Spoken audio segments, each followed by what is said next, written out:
Bonjour à toutes et à tous et bienvenue à ce webinaire. Nous allons attendre pendant quelques instants pour que le reste puisse vraiment se joindre à nous.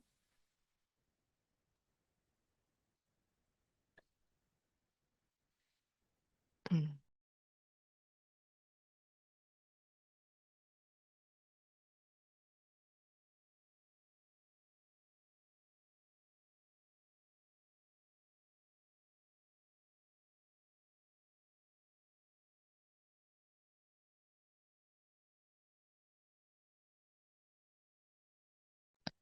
Bienvenue à cette série de ateliers. Nous avons eu une petite pause. Alors voilà le premier webinaire de notre série. Ce atelier porte sur les systèmes de protection sociale et les systèmes d'emploi.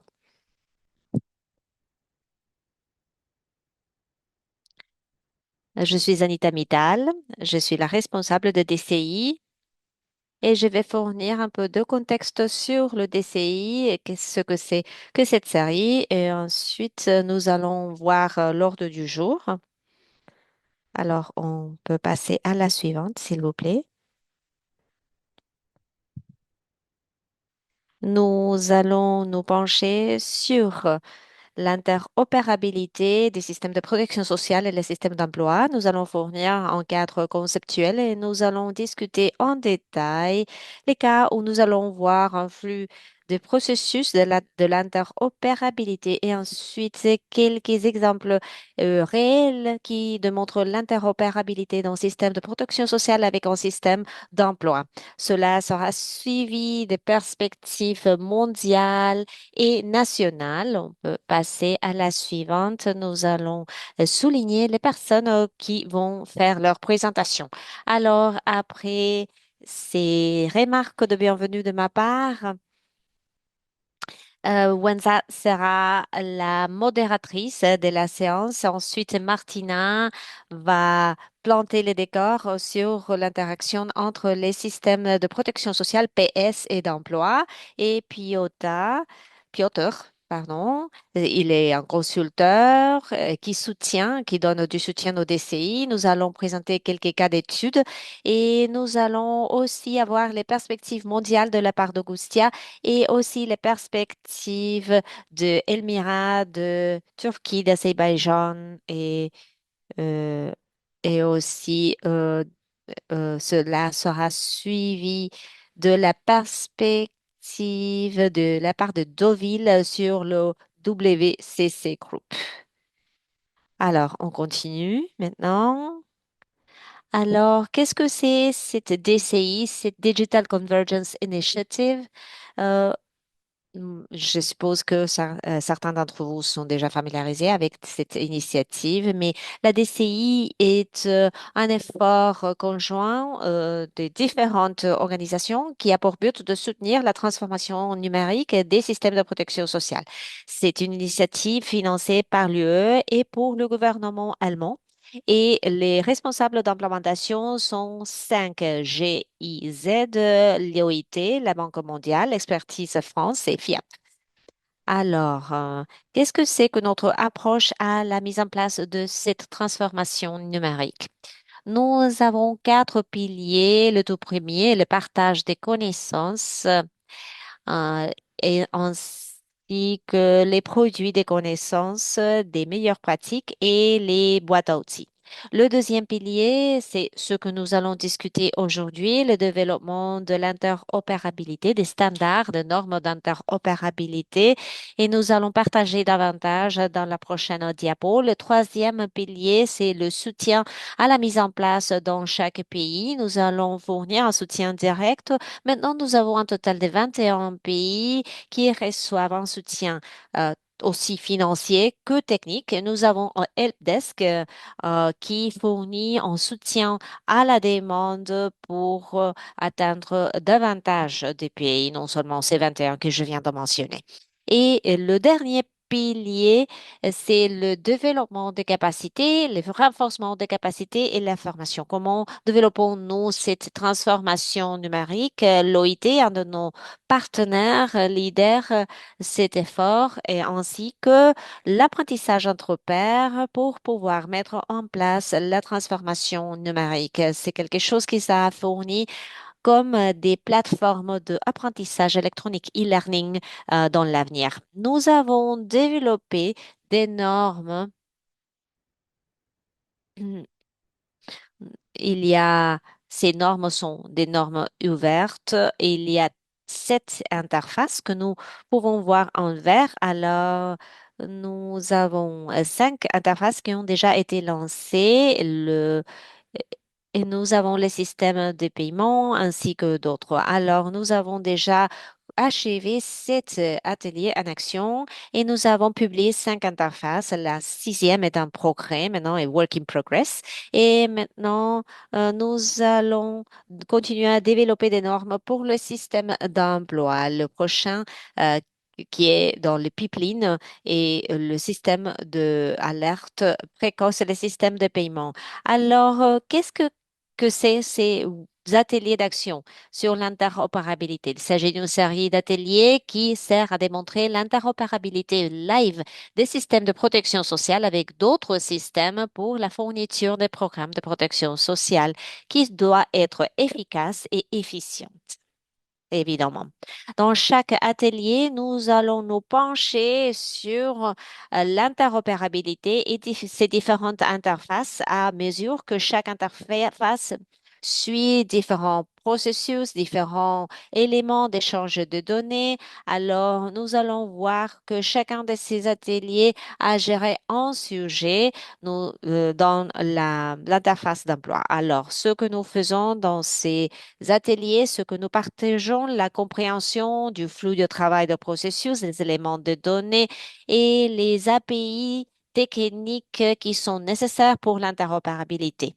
Nous sensibilisons le public également sur les bénéfices de l'interopérabilité à travers certains cas d'études et nous allons aussi démontrer live l'interopérabilité et nous écoutons les parties prenantes et les experts à ce sujet qui vont également parler sur ce domaine. Voilà les enregistrements passés qui sont disponibles sur les sites Internet de la DCI. Vous pouvez voir choisir l'enregistrement selon le sujet de votre préférence. Et maintenant, je vais passer la parole à Wanza.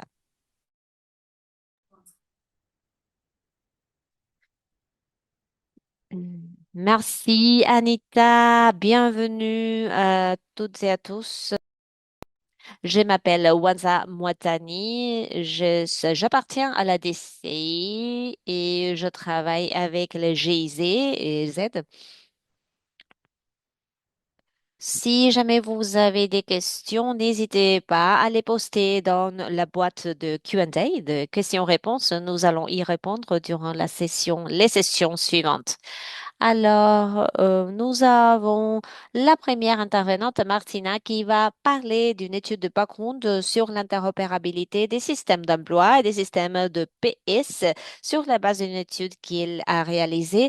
Elle est experte des politiques de protection sociale. Elle a plus de 13 ans d'expérience. Elle a été conseillère de gouvernement des organisations internationales, des partenaires sociaux, des ONG. Elle a également collaboré avec des institutions telles que l'OIT et d'autres organisations, ainsi que des partenaires bilatéraux et multilatéraux. Martina, tu es la bienvenue. Tu peux allez, vas-y, tu peux commencer à présenter ta présentation. Merci, Wanza. Merci d'être ici, chers collègues. Comme Wanza a dit, maintenant je travaille sur une étude de background qui établit un lien entre les services d'emploi et la protection sociale à travers l'interopérabilité. C'est une étude commissionné par l'OIT sous le parapluie de la DCI. Et l'objectif de l'étude est de observer les normes qui ont été développées par la DCI pour établir un lien entre les systèmes d'information sur l'emploi et la PS, la protection sociale. Avant de commencer, j'aimerais dire que l'étude ne se focalise pas seulement sur l'interopérabilité. Elle se concentre sur les arrangements institutionnels, les cadres légaux et les architectures de processus pour permettre la collaboration entre l'APS et l'emploi. Et cette étude que je effectue se concentre surtout sur les services d'emploi public dans le système d'emploi. C'est-à-dire que peut-être qu'il y aura un peu de biais dans ma présentation vers les services d'emploi public, bien que le webinaire est porte sur le système d'emploi en général. Pour la présentation d'aujourd'hui, j'ai déjà parlé sur l'interopérabilité dans un webinaire tenu en octobre où j'ai montré les aspects de base de l'étude. Dans la présentation de maintenant, j'aimerais me concentrer sur les détails des systèmes d'information et les cas d'études spécifiques pour l'interopérabilité numérique entre les deux domaines de politique. D'accord? Alors, la diapo que vous visionnez maintenant montre que il y a une connexion tout à fait naturelle entre les deux domaines, surtout pour les services du marché du travail qui est utilisé dans plusieurs pays pour définir les services du marché du travail. ALMP, c'est la sigle en anglais. Alors, je vais commencer avec un aperçu général avant de me pencher sur les détails de l'interopérabilité. Alors, dans la plupart des pays, nous avons une distinction entre les ALMP et les services passifs qui fournissent un soutien de revenus à travers l'APS. Par exemple, il y a un lien naturel, comme je viens de dire, entre les deux domaines. Si nous regardons à gauche, de la table, du tableau, vous allez voir une gamme des programmes ALMP qui inclut la formation, le développement des compétences, des subventions de salaire, la promotion pour l'entrepreneuriat, le soutien pour l'auto-emploi et les programmes d'emploi public. Alors, il s'agit des programmes ALMP que l'on peut retrouver dans plusieurs pays. Au milieu, en vert, vous allez visionner un programme spécifique à LMP qui est fourni dans plusieurs pays. Ce sont les services d'emploi public. Ces services fournissent une orientation professionnelle, le soutien pour la recherche des travaux, d'emploi et également l'adressage au programme LMP que nous pouvons voir en gris à gauche. Dans certains cas, il y a aussi des services d'adressage aux services passifs qui sont fournis à travers le programme de PS que nous pouvons voir à droite en bleu. Alors, ces programmes de soutien de revenus sont surtout fournis aux demandeurs d'emploi, aux personnes qui doivent transitionner d'un poste de travail à un autre, tel que l'assurance chômage, l'aide chômage, les subventions pour les demandeurs d'emploi, la retraite précoce et d'autres formes d'aide en espèces. Alors voilà le cadre général que je viens de vous montrer. Maintenant, je vais me pencher sur les détails des systèmes d'information de PS. Voilà un aperçu de systèmes de protection sociale que l'on peut trouver dans plusieurs pays. Ce n'est pas tellement détaillé dans la plupart des cas, mais ce sont des composantes que l'on peut retrouver dans plusieurs pays. La graphique appartient à une publication récente et ça montre différents systèmes d'information qui sont à la base des schémas de protection sociale et qui sont devenus de plus en plus interconnectés. Cela inclut des registres sociaux, des registres de bénéficiaires intégrés, des programmes de gestion d'information individuelle, des inventaires de programmes, des systèmes d'information de gestion de cas, tout simplement pour mentionner quelques exemples. Et comme nous avons déjà discuté dans plusieurs webinaires, je ne vais pas m'épancher sur les détails. J'aimerais directement passer à la prochaine diapo. Alors, Cette diapo montre un aperçu des systèmes d'information d'emploi et par rapport à la protection sociale où les systèmes d'information sont bien documentés et de plus en plus systématisés, comme nous venons de voir, pardon, il n'y a pas de cadre standardisé pour les systèmes d'information d'emploi. Mais l'analyse de la bibliographie et les cas d'études nationaux montrent qu'il y a plusieurs systèmes distincts que l'on peut distinguer, ce que nous pouvons voir ici sur cette diapo. Par exemple, le système de registre des demandeurs d'emploi, cela peut inclure des données personnelles et professionnelles, des outils de profilage pour identifier les besoins des demandeurs d'emploi, pour les soutenir au moment de retrouver un poste de travail. Deuxièmement, nous avons la base de données de postes vacants aussi pour que le gouvernement puisse euh, remplir ces postes vacants. Et troisièmement, nous avons le système job matching, c'est le système d'adéquation d'emploi candidat, c'est-à-dire c'est un système qui connecte les demandeurs d'emploi avec leurs potentiel employeur à travers une alignation de compétences et l'IA est utilisée pour ces objectifs de job matching. Quatrièmement, nous avons la gestion des cas numériques qui fait un suivi du parcours du demandeur d'emploi tout au long des services et des bénéfices qu'il reçoit. Il est souvent utilisé par les travailleurs euh,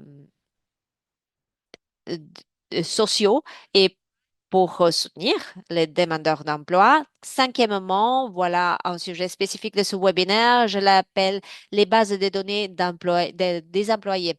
Dans certains pays, on peut trouver des bases de données spécifiques des employés et pour les employés et les employeurs formels, mais dans la plupart des pays, cette fonction est aussi assumée par l'assurance sociale, pour les systèmes d'information pour l'assurance sociale. C'est-à-dire qu'au lieu d'avoir un système séparé dans plusieurs pays, c'est le système d'information de l'assurance sociale qui fournit exactement toutes ces informations sur ce qui est employé, le salaire, etc. Et dernièrement, nous avons les systèmes d'information sur le marché du travail, LMIS, pour la sigle en anglais, qui fournit des données plus agrégées. Alors, maintenant, je vais sauter les deux prochaines diapos pour que nous puissions nous pencher sur la prochaine. Voilà. Il ne me reste que 2 minutes. Alors, j'aimerais profiter de cette occasion pour vous donner un aperçu des cas d'utilisation potentielle pour l'interopérabilité entre les systèmes d'information d'emploi et l'APS. Cela se base sur une analyse de 20 cas d'études nationales. euh, et il y a trois cas spécifiques qui ont un service ou un outil d'interopérabilité. C'est le cas du Chili, la Corée, la République de Corée, la Turquie.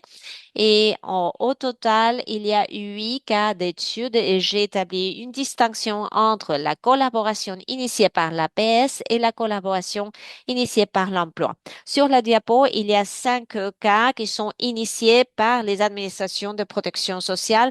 Premièrement, nous avons les bénéficiaires qui trouvent l'emploi. Dans ces cas, les institutions de PS identifient les bénéficiaires actifs, de la population active et les connectent au service d'emploi public. Ici, la collaboration peut varier des adressages à la gestion des cas déterminés par des données.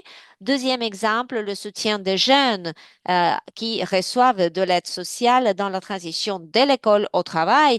Alors, on peut identifier les foyers à bas revenus et les lier, le relier au service d'emploi public. Troisième exemple, nous avons le suivi de compliance avec les mesures d'activation. Là, des bénéfices vont dépendre des efforts des demandeurs d'emploi pour vérifier leur assistance, etc.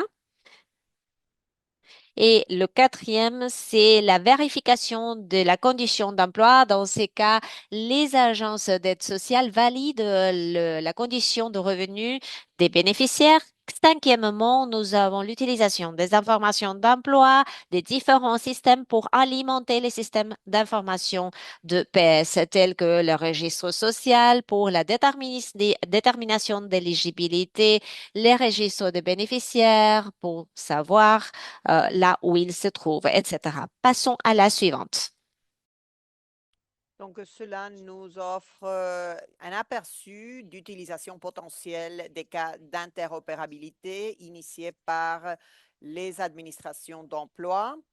Et cela est identifié dans trois cas d'utilisation. Le premier, c'est d'aider à ceux qui cherchent du travail à avoir accès à la protection sociale et l'assurance chômage. Les services d'emploi public identifient les personnes qui cherchent du travail qui sont plus vulnérables pour les aider avec de l'assistance sociale. Et il y a aussi la possibilité d'avoir un système d'orientation mutuelle, donc service d'emploi public et avec protection sociale et vice-versa. Le deuxième cas d'utilisation est pour les subventions d'emploi pour le groupe cible de bénéficiaires de systèmes de protection sociale. Ici, nous avons qui ça, mais peut-être l'assistance sociale ciblée ou bien assurance chômage ou des individus à faible revenu. Le but, c'est de faire un suivi et de la conformité avec l'assurance sociale. Donc, notamment les subventions dans le cadre d'autres bénéfices de travail. Par exemple, les administrations d'emploi peuvent collaborer avec les agences d'assurance sociale et contribuer de manière régulière au système d'assurance sociale. L'idée, c'est de réduire l'informalité et protéger les droits des travailleurs. Voilà un aperçu des cas d'utilisation identifiés à travers l'analyse de ces pays. Peut-être il y en a plus, mais c'est ce que j'ai trouvé dans ma recherche. Et je vais passer la parole maintenant et j'ai hâte de apprendre des prochaines présentations. Merci pour avoir partagé un aperçu de votre travail. Le rapport sera publié dans le site web de DCI et voilà, vous pourrez obtenir davantage de détails. Pour les questions, on va les répondre dans la séance de questions-réponses. Donc, si vous en avez des questions, vous pouvez les poser dans la fonction Q&A. Maintenant, on va faire une démonstration des cas d'utilisation. Martina nous a donné un aperçu et maintenant nous allons analyser deux cas d'utilisation de détail. Thomas et Pietre vont s'occuper de cette présentation. Thomas a plus de 10 ans d'expérience en protection sociale numérique et l'assistance humanitaire. Il a travaillé avec les parties prenantes des gouvernements, avec des stratégies numériques dans multiples pays. Et pendant les 4 dernières années, il a obtenu expérience avec les systèmes de données de santé et interopérabilité et il sera le leader de la démonstration aujourd'hui. Et Piotr a de l'expérience en tant que développeur de software, de logiciels et il a aussi développé des systèmes d'intégration complets et maintenant il est l'architecte de la solution. Avec cela, je vais inviter Thomas à présenter les détails. Thomas, allez-y, vous avez la parole. Merci Wansa. C'est un plaisir d'être ici pour vous montrer les démonstrations de ce cas d'utilisation. Martina nous a donné un aperçu avec l'équipe de DCI et je vais continuer à partir de cela. Nous travaillerons avec deux exemples. Il ne s'agit pas de programmes spécifiques de chaque pays, mais il se base sur des pratiques réelles, comme a présenté Martina, et comment on peut illustrer l'interopérabilité entre les deux systèmes de manière en toute sécurité. Maria, par exemple, va être orientée de la protection sociale au service d'emploi. Et le deuxième cas, c'est Joseph. Il va aller à l'envers, oui, des services d'emploi à la protection sociale. Donc, on va vous montrer comment on obtient les informations, comment on vérifie les données. Et on commencera avec le flux numéro 1 de la protection sociale au service d'emploi. Avant de passer à la démonstration, je voudrais vous donner des informations sur les programmes pour que les données puissent travailler, voyager de manière plus sécurisée. Le but, c'est d'illustrer et tout cela. Tout d'abord, il y a un exemple d'un programme de protection sociale, un programme d'appui aux veuves géré à travers le SPMIS et le but, c'est de faire la liaison avec les services d'emploi. Et à droite, un exemple d'un programme de services d'emploi qui offre du matching, des conseils et de la formation.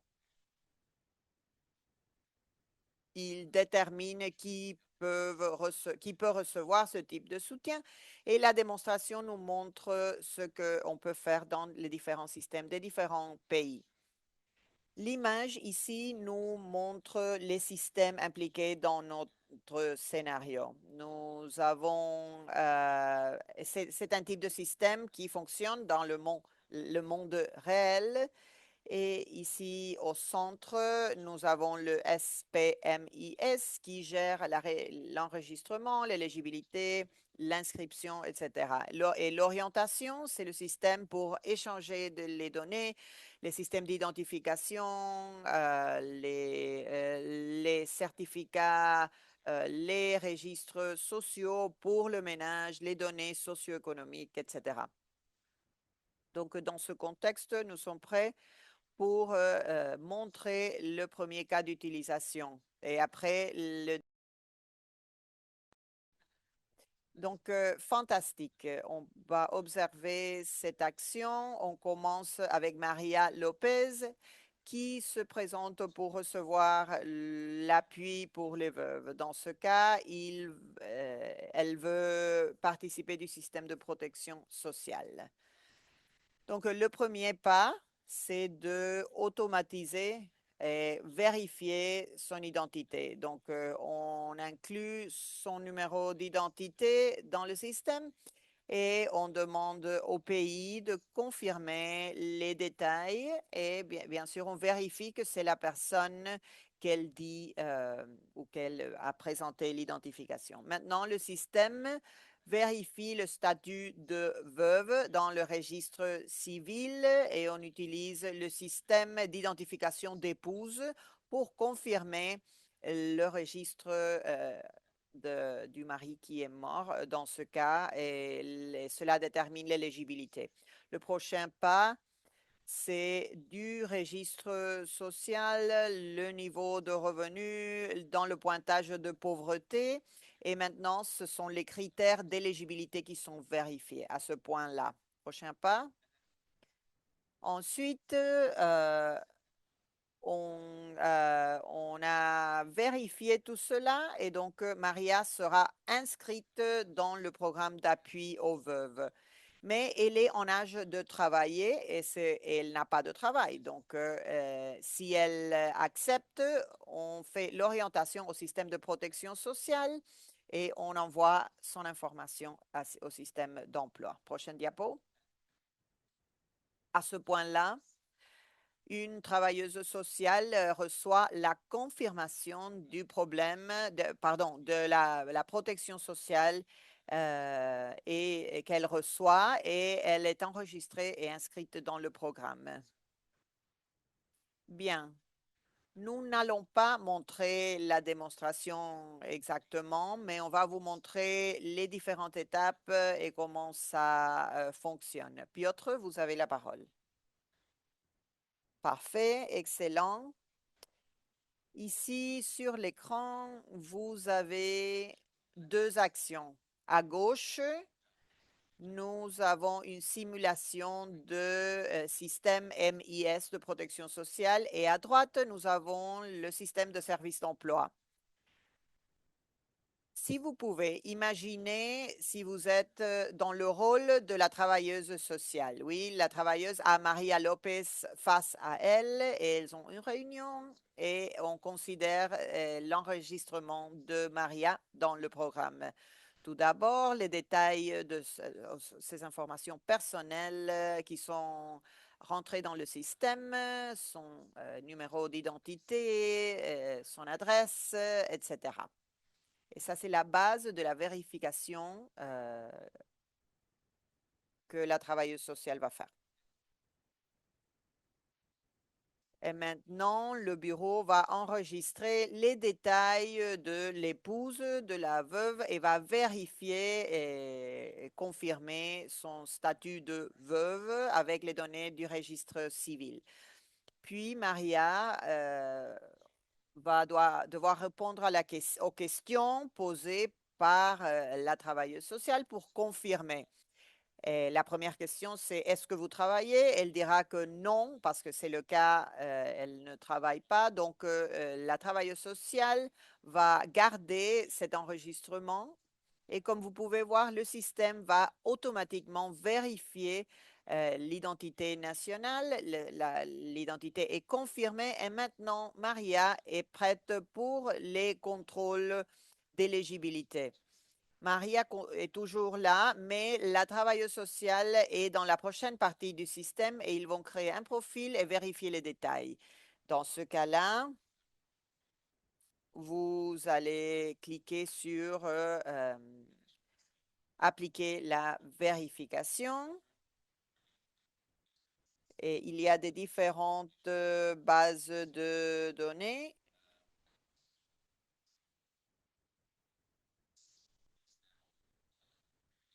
Le système euh, nous indique que Maria est éligible sur la base des critères.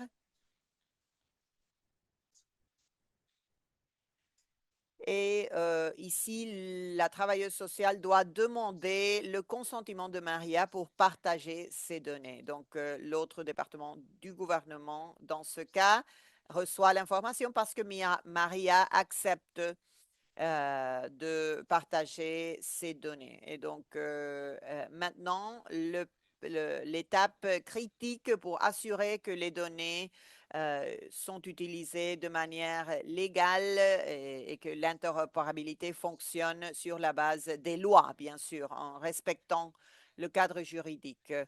À ce point-là, Maria est prête pour l'étape d'orientation. Encore, la travailleuse sociale va ouvrir une liste de bénéficiaires qui sont capables de travailler et Maria sera dans cette liste. Elle est en âge de travailler, elle n'a pas de travail, donc bien sûr, avec son consentement, la travailleuse sociale peut envoyer les détails et ces informations.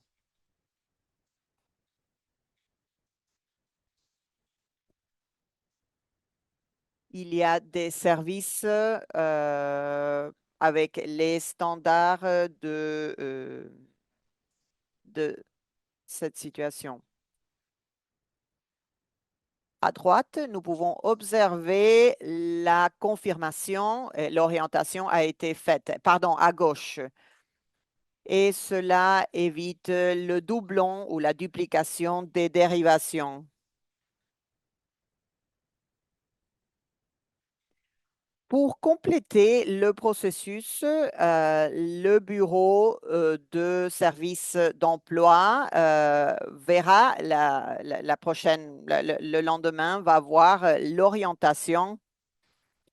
Et si on ouvre l'orientation, on va voir tous les détails, l'identité, le consentement et l'emploi va allouer un case managers, oui, le manager qui va s'occuper du cas pour continuer et faire le suivi avec Maria.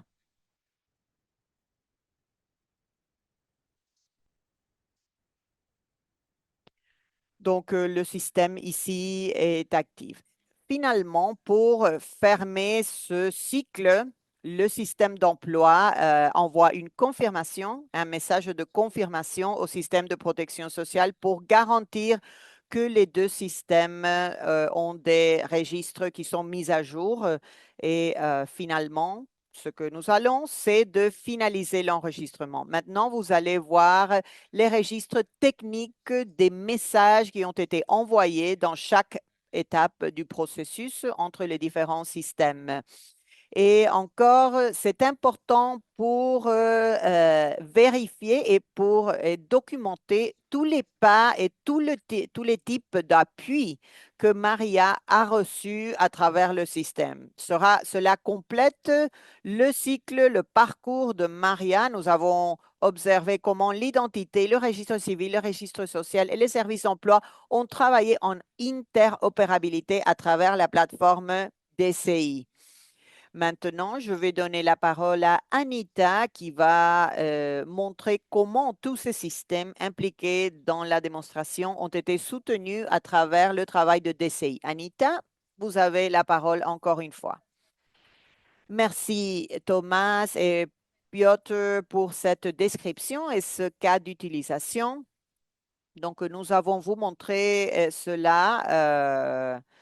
Et ça a été très intéressant. Et ce que nous avons vu, c'est que ce programme travaille avec tous les systèmes des services d'emploi. Et ces interactions ont un flux et un processus euh, spécifique. Donc, cette année, nous avons déjà fait ces cas d'études et les interfaces dans les ateliers pratiques que nous avons développés et organisés. Et il y a un consensus sur les standards par rapport au registre social, l'identification. Donc, si vous voulez nous donner des commentaires, vous pouvez le faire. Et nous avons initié tout cela. Tout cela sur la base d'une compréhension très claire du processus d'interopérabilité, les données, les API, et on va former un comité qui commence son travail dans 2 jours et a le but de discuter, de faire de passer en revue les standards. Donc, on va passer au deuxième cas d'utilisation. Thomas, allez-y. Merci, Anita.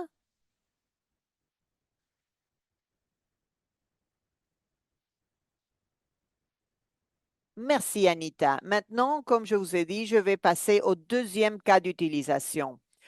À gauche, nous avons le programme de service d'emploi qui travaille avec ceux qui cherchent du travail. Et c'est un exemple, oui, du job matching, de trouver un travail pour les différentes personnes. Et cela inclut une formation. Oui, donc on identifie les individus qui sont toujours au chômage et qui sont peut-être plus vulnérables, qui ont devenu plus vulnérables au fil du temps. Donc, à droite, nous avons l'initiative ou le programme de soutien pour le revenu de base. Et c'est un programme pour la démonstration.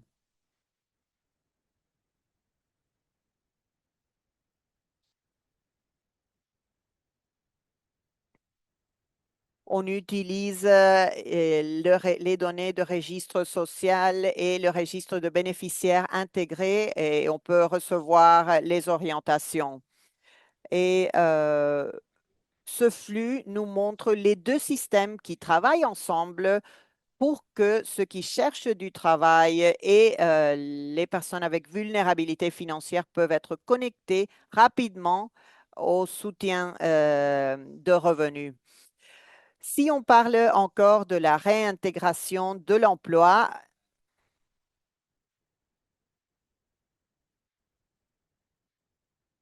on a le registre social pour la composition des ménages, les données qui évitent la duplication.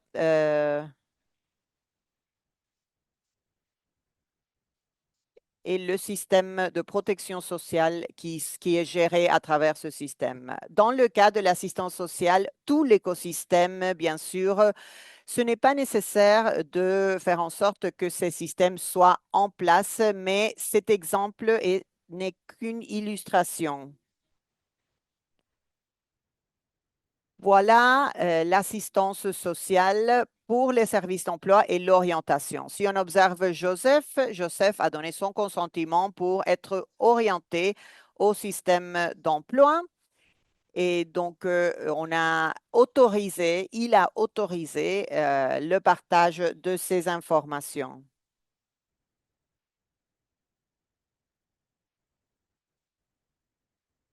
Après le consentement est enregistré, les systèmes de services d'emploi envoient une orientation structurée aux services de protection sociale. Encore, cela doit être transmis en toute sécurité.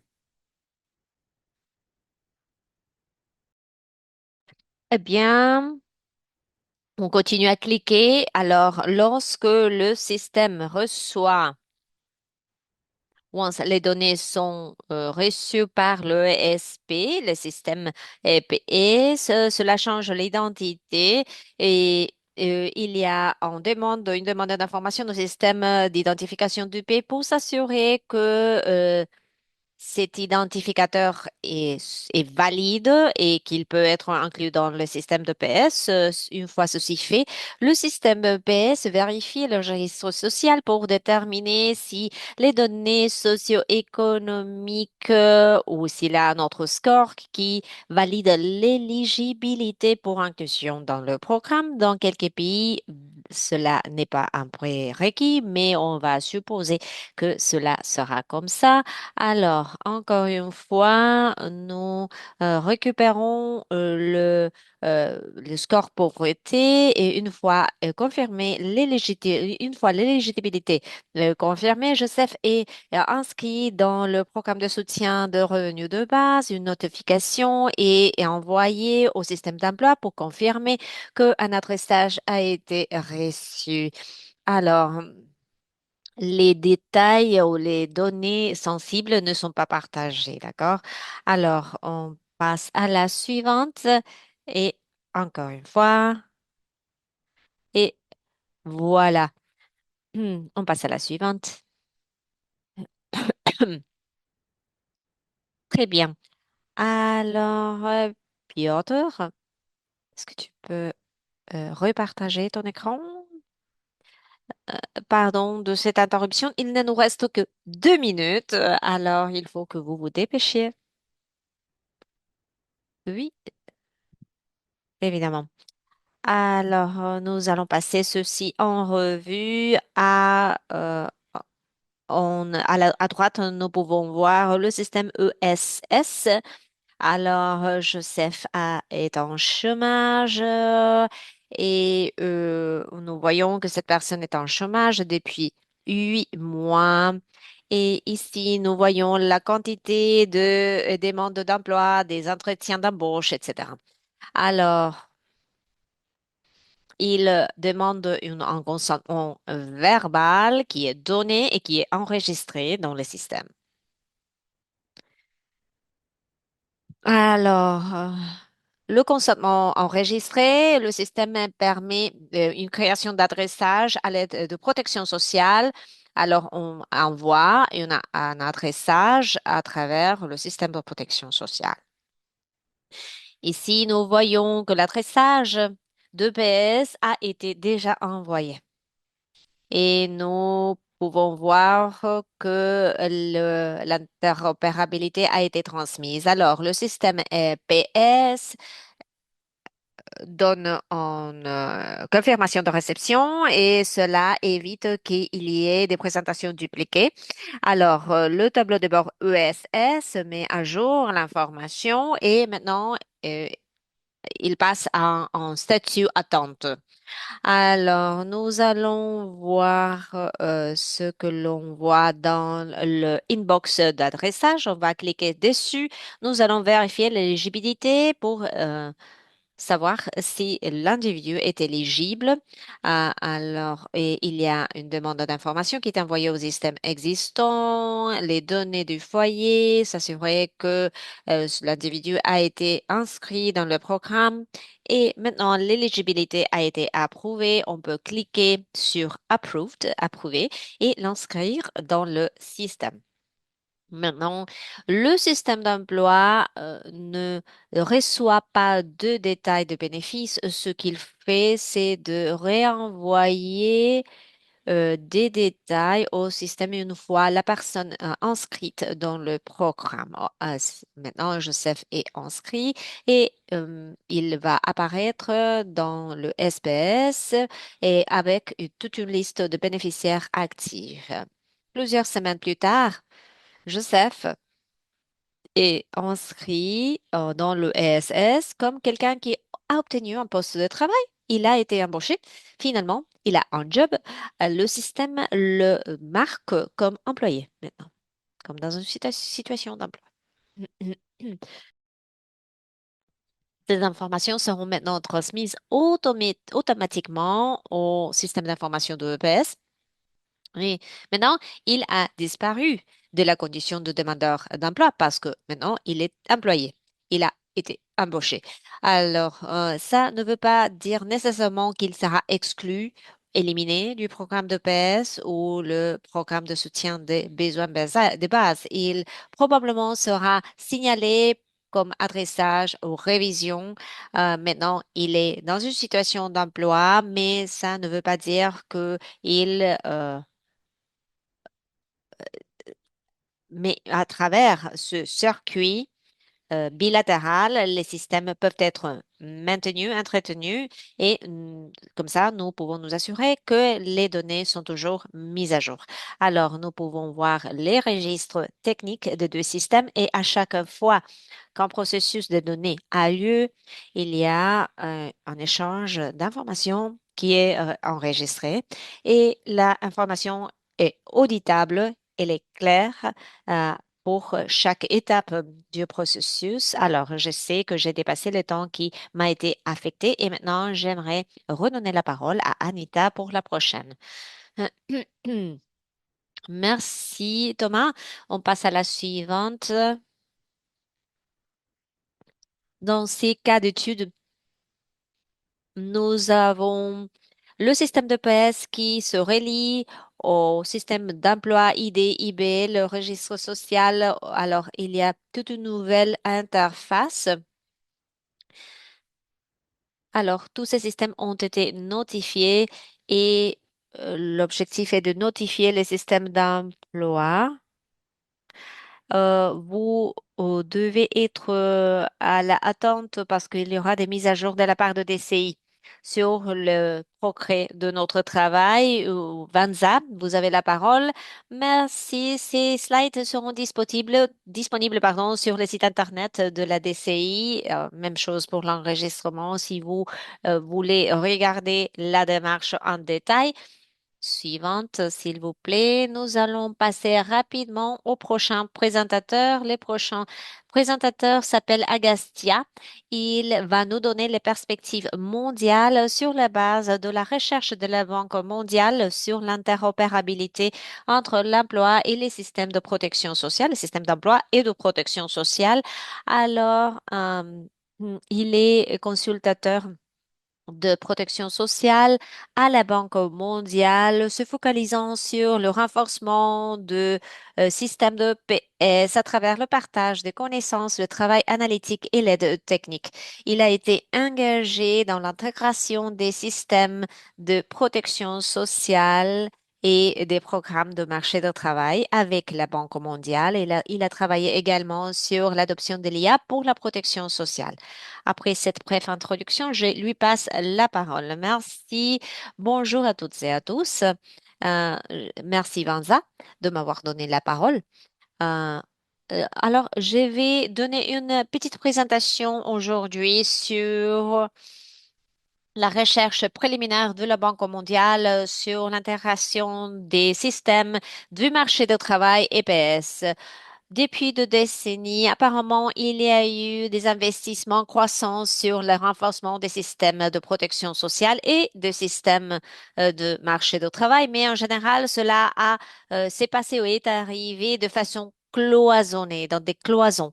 Alors maintenant, il y a une occasion de fournir des services plus inclusifs, plus exhaustifs à travers la connexion des programmes de aide sociale ou de marché de travail. Le bénéficiaire de l'aide sociale ainsi que de non-bénéficiaires vulnérables et les services du marché du travail pour aider les demandeurs d'emploi à accéder aux opportunités de travail. À travers une révision de plusieurs cas des pays, il y a des pays où nous avons déjà opérationnalisé l'intégration.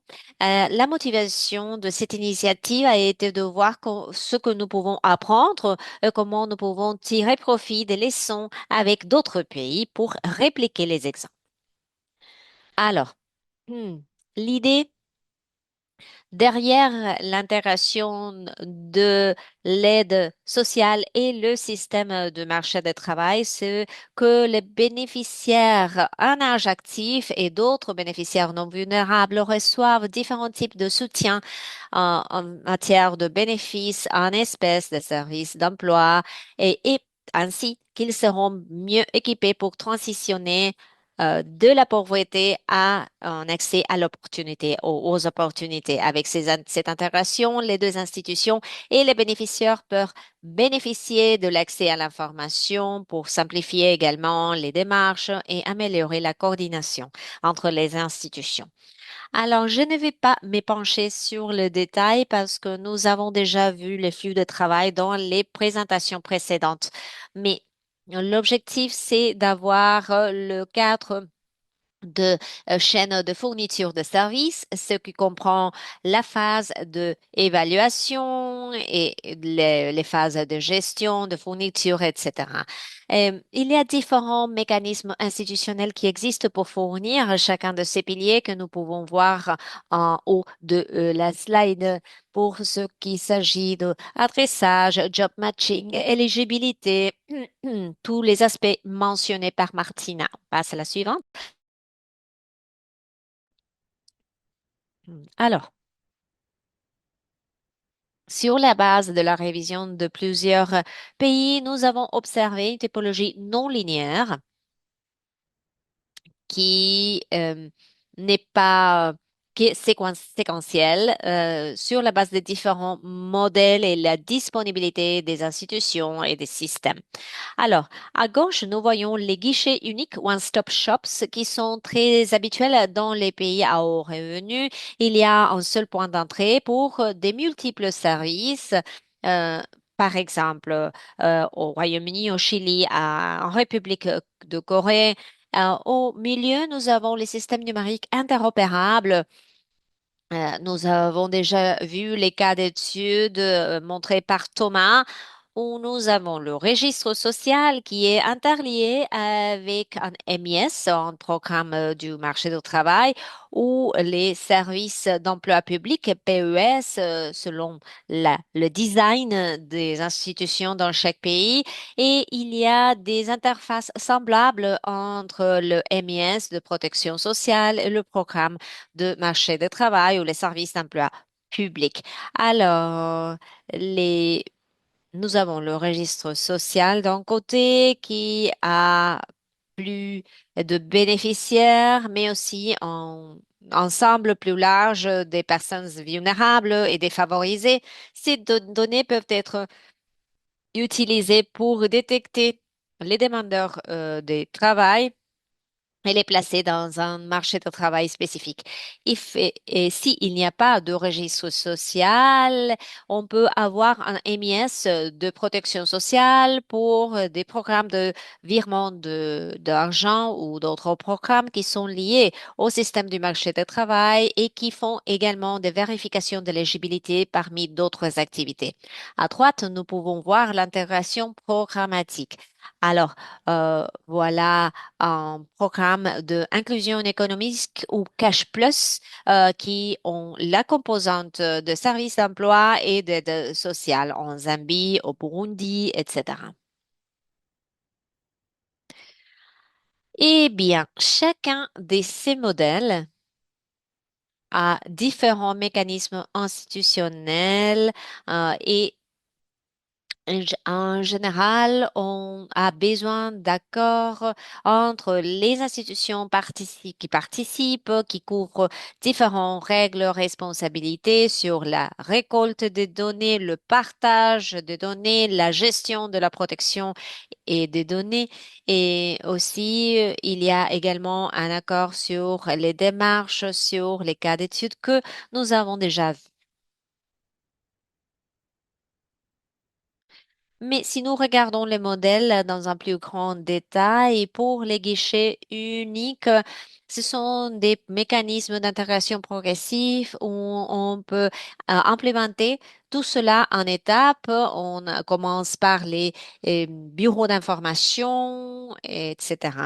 Il y a une agence qui est la responsable de la fourniture de services de clientèle et la coordination avec les agences qui participent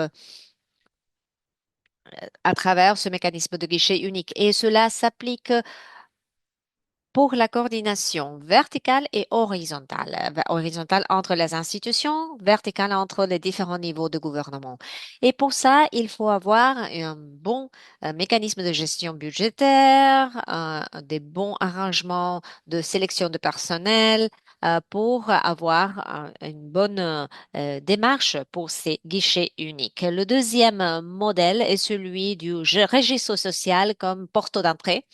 Le registre social a un ensemble très large d'informations des foyers.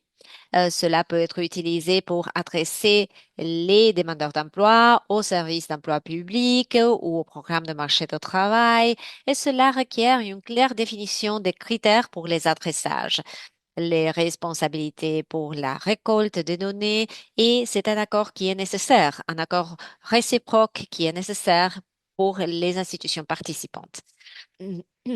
Eh bien, le registre social va avoir certaines informations qui peuvent être utilisées pour identifier les bénéficiaires qui peuvent être adressés, et également les informations.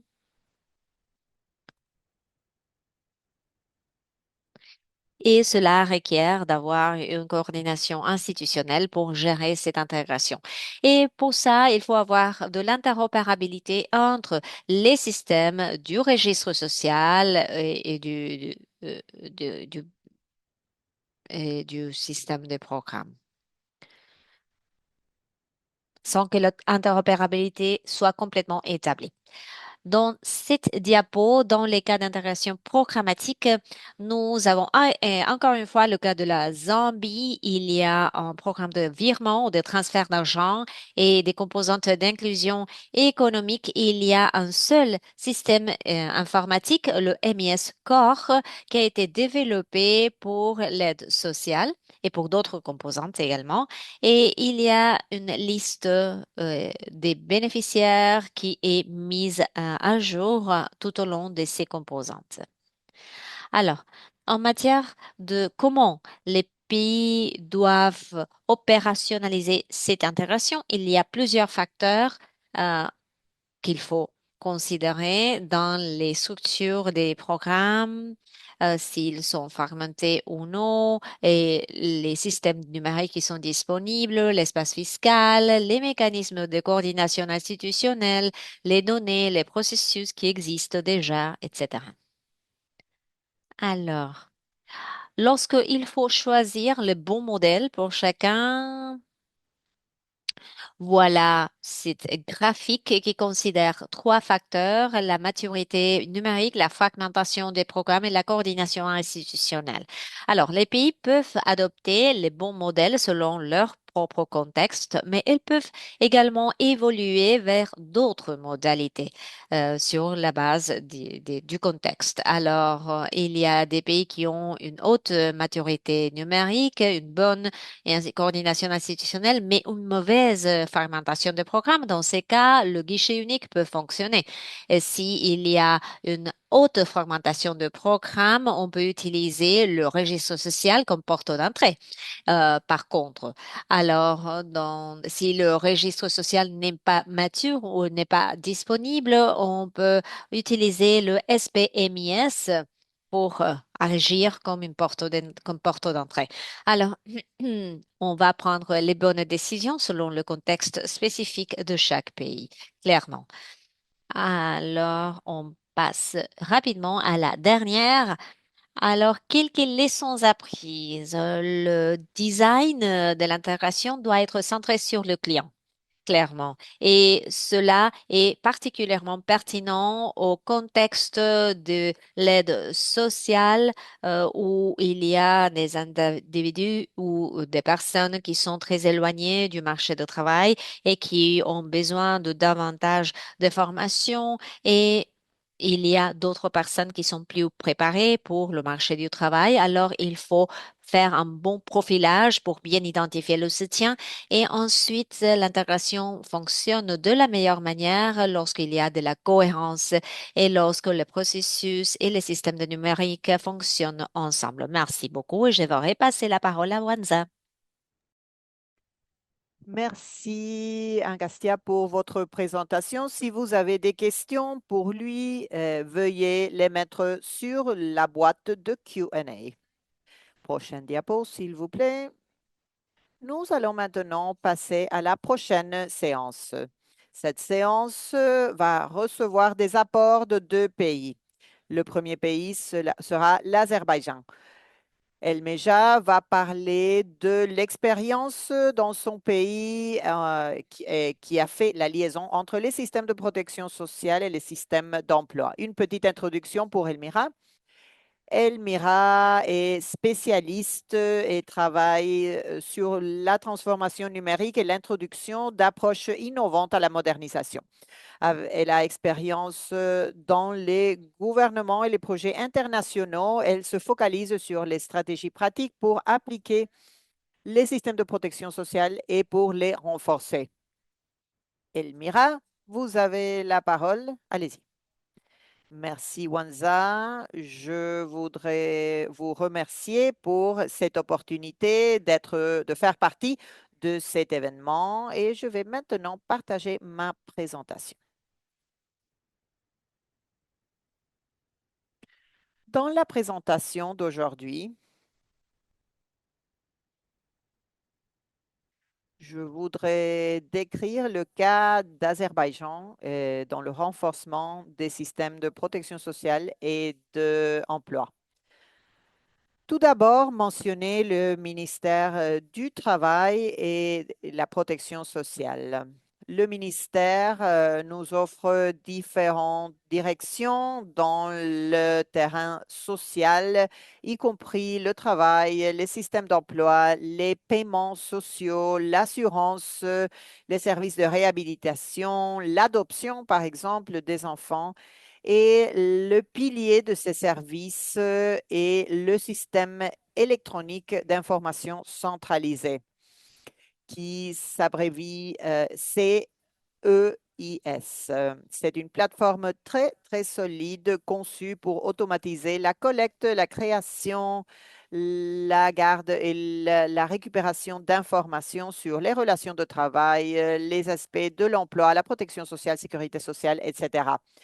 Et CEIS inclut 18 sous-systèmes et 4 registres et cela fonctionne sur la base d'un guichet principal. Tous les systèmes dans le CEIS sont interconnectés et travaillent sur la base d'une interopérabilité.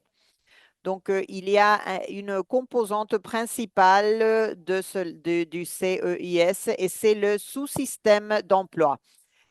C'est un guichet unique qui unifie tous les services d'emploi qui inclut la recherche du travail, le recrutement, les registres personnels, etc.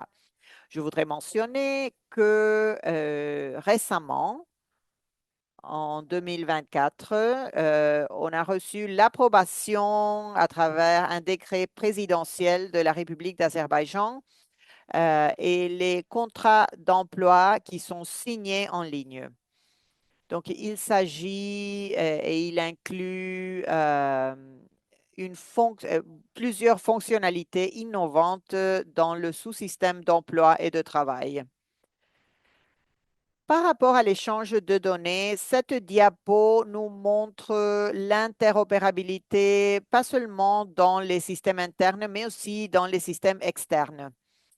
Lorsqu'un citoyen veut se présenter au sein d'un ministère pour obtenir des services, il peut le faire à travers différents canaux, les traditionnels et les numériques. Les canaux numériques sont ceux qui ne sont pas utilisés de manière traditionnelle. Lorsqu'un citoyen, y compris les personnes qui sont au chômage et ceux qui cherchent un travail, et les employeurs et les employés, lorsqu'ils veulent accéder au système d'information du ministère, ils s'enregistrent avec un login numérique. Oui, c'est un point unique d'entrée pour tout le pays et il y a plusieurs méthodes d'authentification, y compris un numéro d'identification personnelle, identification du visage, la signature électronique et un token. Donc, lorsque le citoyen est enregistré, il peut accéder au système d'information du ministère et se bénéficier des services fournis par le ministère.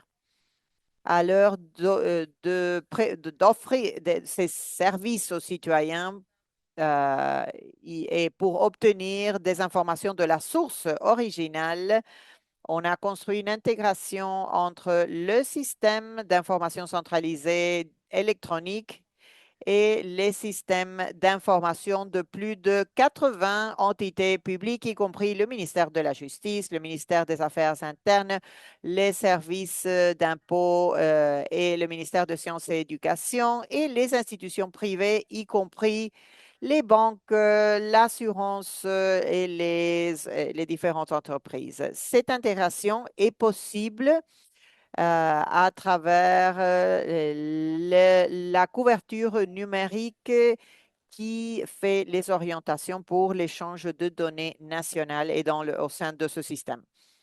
Dans cette diapo, je vais partager des informations sur les paiements proactifs et qu'est-ce que ça veut dire?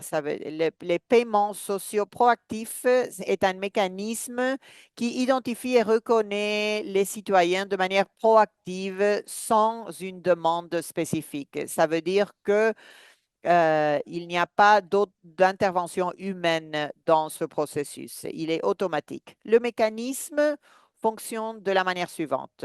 Tout d'abord, lorsque la personne est considérée éligible pour un certain nombre de paiements sociaux, les données des personnes sont récupérées à travers ce processus numérique et avec l'intégration et avec les institutions publiques adéquates, ils reçoivent des données qui sont vérifiées. La deuxième étape et la troisième étape sont liées à la prise de décision si la personne est éligible pour les paiements sociaux ou non. Et il y a beaucoup de pas qui sont, ou étapes qui sont liées avec cette étape d'information. Les banques, par exemple, connaissent ou apprennent la quantité de paiements sociaux, le montant. Et finalement, les citoyens reçoivent un message de texte avec des informations. Ils peuvent accéder au compte bancaire. Cela n'est pas visible dans la diapo, mais le processus ne prend que quelques heures. De l'autre côté de la diapo, vous pouvez voir le numéro de tâches actives ou proactives qui ont été faites les années passées. J'ai donné des informations dans ma diapo précédente par rapport au processus des paiements sociaux. Et dans cette diapo, comme dans la diapo précédente, j'ai parlé des composantes du back-end du système. Maintenant, je vais vous présenter une interface Frontline qui est présentée aux citoyens. Les citoyens peuvent la voir directement. Et nous avons le e-social portal qui fournit des services aux citoyens. E-social ou e-social nous donne accès à travers un point unique pour les différents services dans les différents points sociaux, y compris les services d'emploi, les services de relations de travail, les services de handicap, les services de famille, les services pour les enfants et d'autres services numériques. E-social nous recommande des services innovants et des technologies qui incluent, par exemple, des voitures intelligentes pour les groupes vulnérables, le contrôle des pensions, un calcul de salaire pour les technologies, etc. Et donc, je voudrais mentionner que à travers e-social, les citoyens peuvent connaître l'intersection et l'interaction entre le bureau d'emploi et le bureau de protection sociale de manière simplifiée et facile à utiliser. Je voudrais conclure ma présentation ici, mais avant ça, je voudrais mentionner que l'expérience de l'Azerbaïdjan nous montre que cette intersection est le futur de la politique sociale et il s'agit d'une approche centrée sur les humains, proactive et connectée. Merci. Merci, merci Amira pour votre présentation et pour avoir partagé l'expérience de l'Azerbaïdjan. Si vous avez des questions pour Amira, vous pouvez les poser sur le Q&A et elles seront répondues pendant la séance de discussion. Ensuite, nous allons connaître le cas de Turquie et comment ils ont mis en place l'intégration entre le système de protection sociale et le système d'emploi. Nous allons inviter à Erkan qui va nous parler de ses expériences et je vais lui présenter une petite introduction. Erkam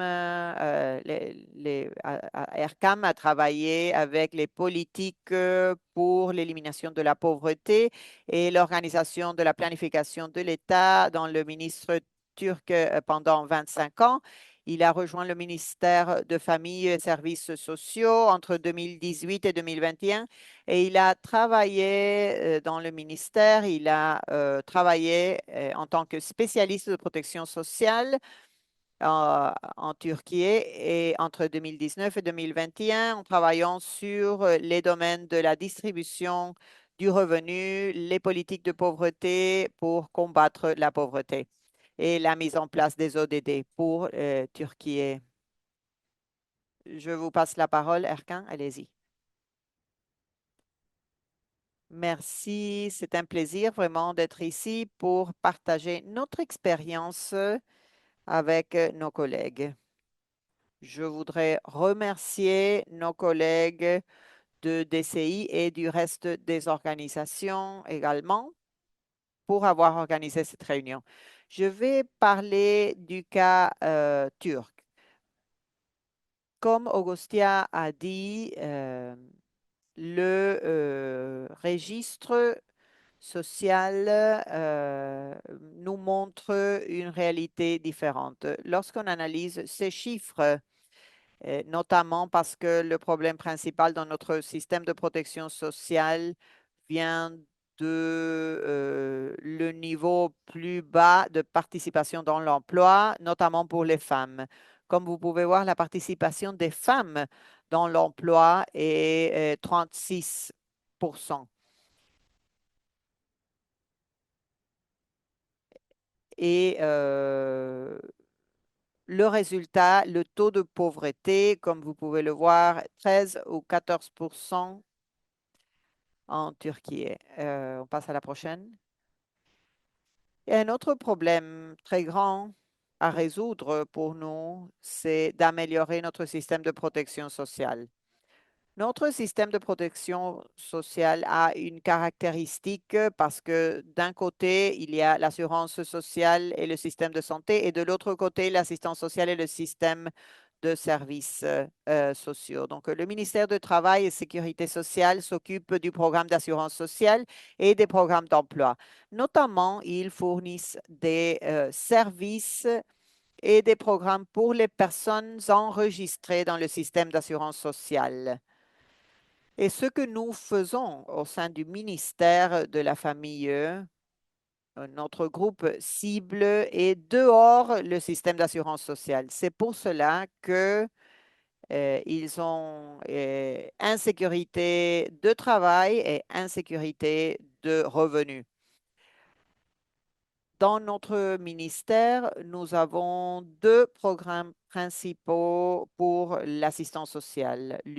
L'un est le programme pour la résilience et l'autre, c'est la stratégie pour augmenter la résilience et l'autre, c'est pour avoir une stratégie de sortie.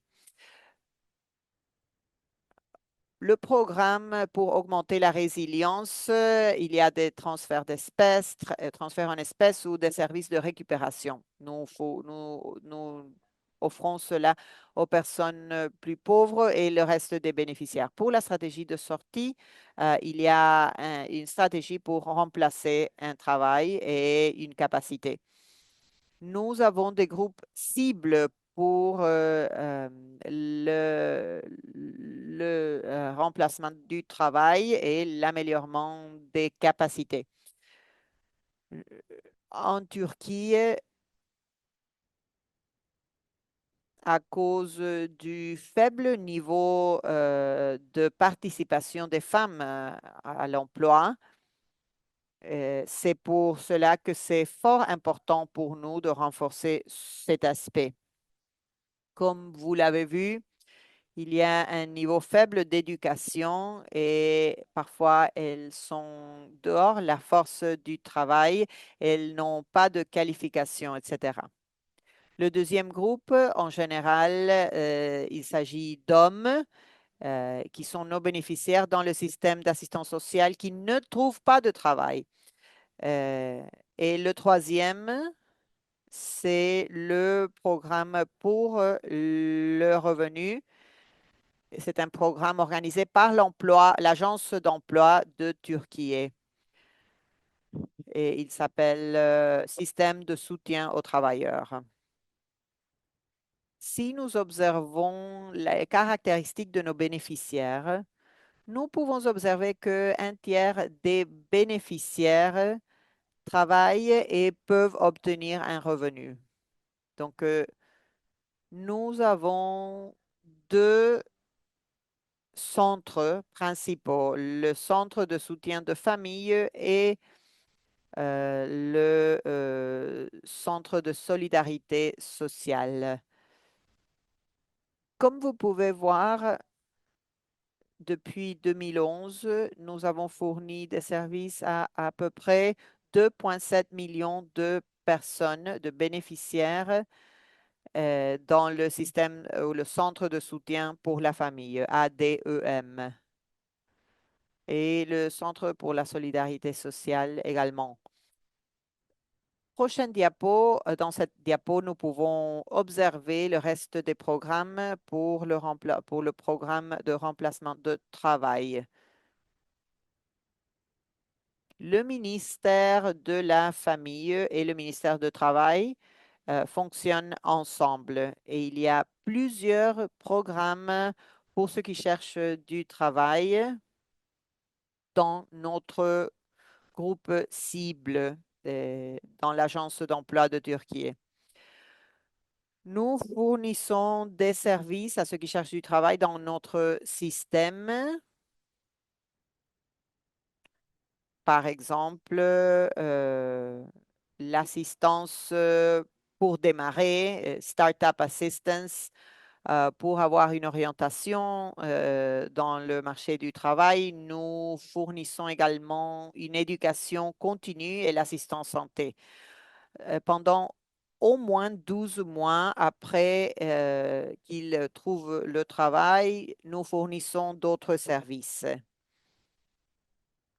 nous essayons de garantir la transformation pour le bénéficiaire, pour qu'il puisse être autonome et productif, et aussi garantir la durabilité de l'assistance sociale en réduisant et en prévenant la dépendance de l'assistance.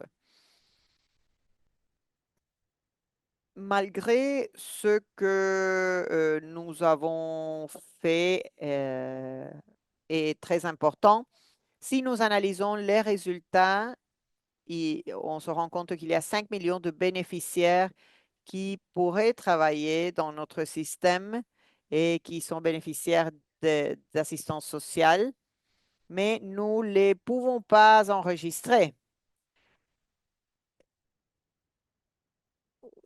On n'arrive pas à les enregistrer dans le système d'emploi. Et encore une fois, il s'agit de 10%. Et 11 ou 11 à 14% de ce 10% ont pu trouver un travail. Et ce sont les niveaux faibles dont je vous parlais. Et ce sont des résultats que nous devons augmenter, que nous devons renforcer et que nous devons faire la liaison entre les systèmes d'emploi et les systèmes d'assistance sociale.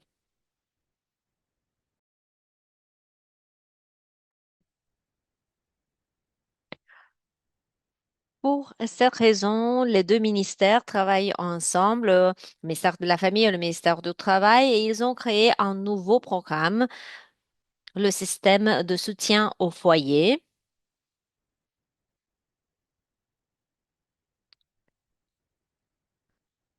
Grâce à ce système, nous identifions différents groupes qui incluent des individus qui sont capables de travailler et qui veulent travailler, qui veulent avoir un revenu dans notre système.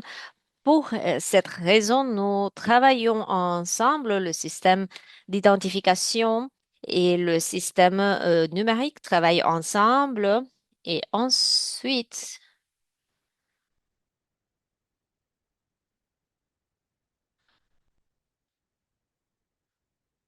nous avons 600 000 personnes qui sont en condition de travailler dans notre système d'aide sociale. Ce projet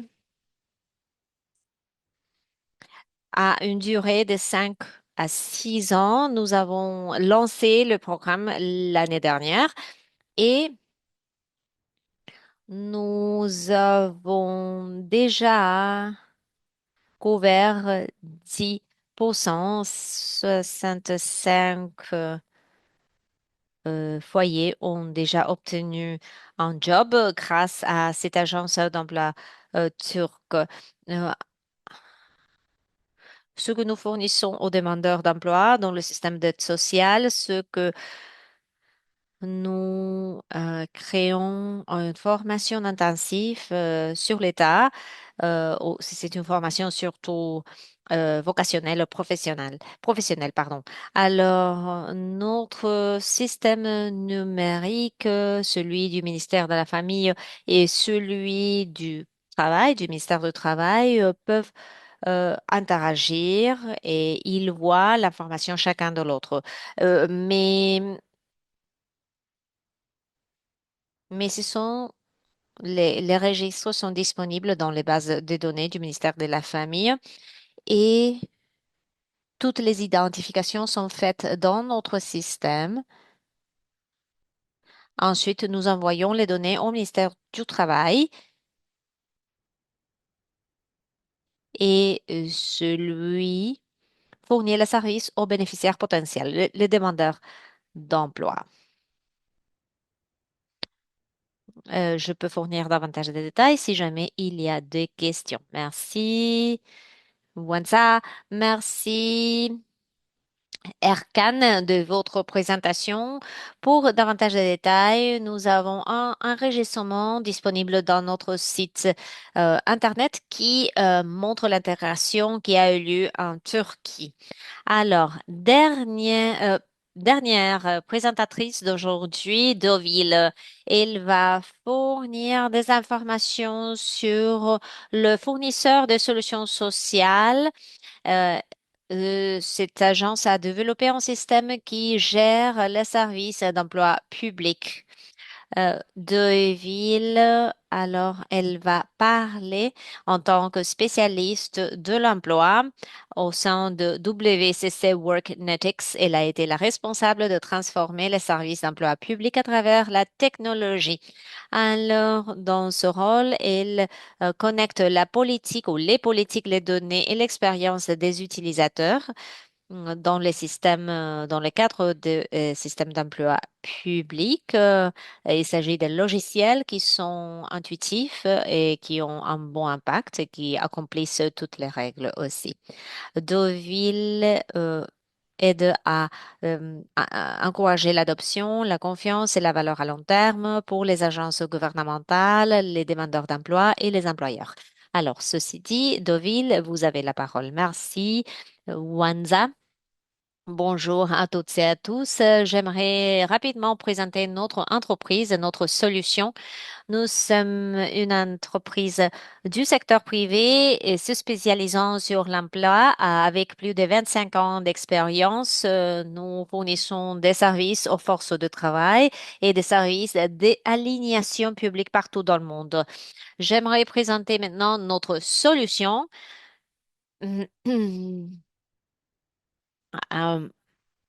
Cette solution est une solution de service de marché de travail pour la population active.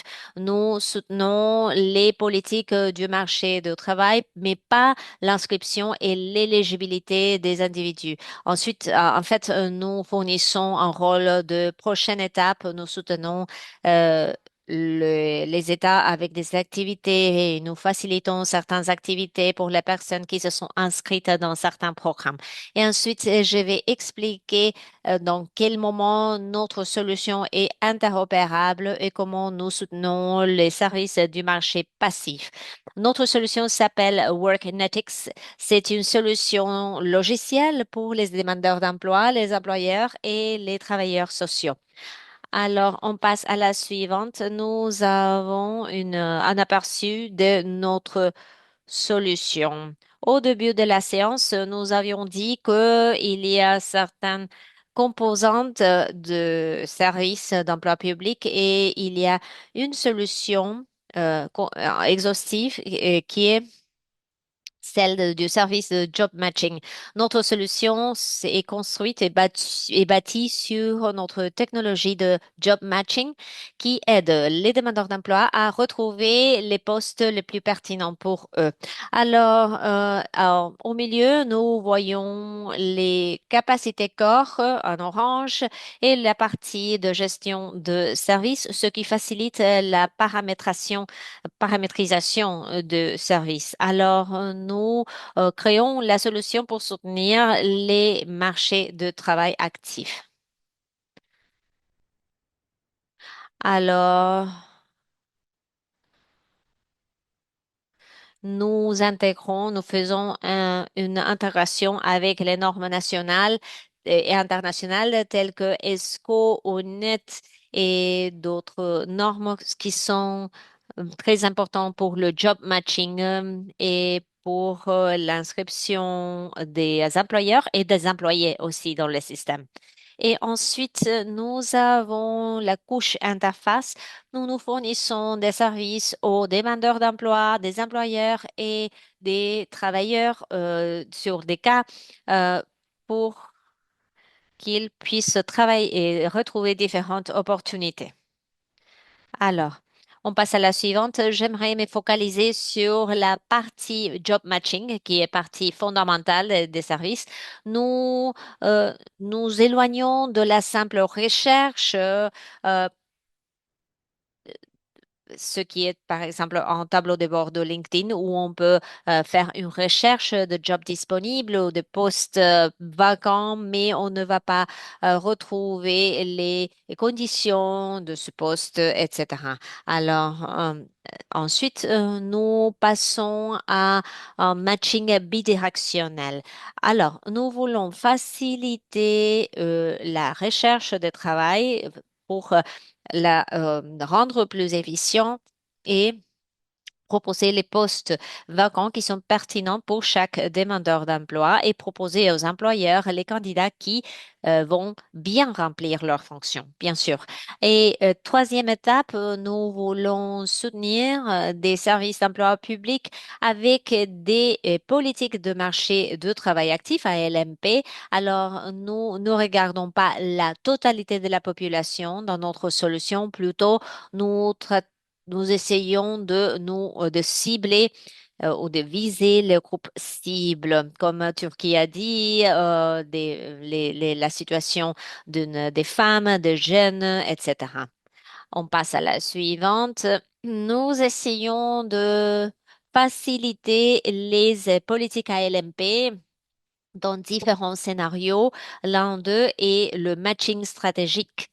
Lorsque nous avons un algorithme de matching qui peut être paramétré, et ce n'est pas apprentissage de machine, c'est un algorithme complètement transparent et nous pouvons paramétrer différents algorithmes pour cibler différents groupes cibles, pour les soutenir.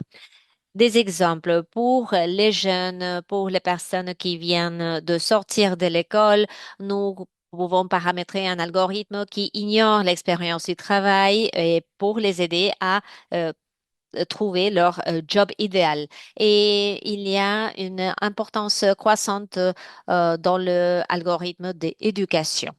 Nous pouvons également prioriser un matching avec les stages ou des étapes ou des stratégies d'apprenti.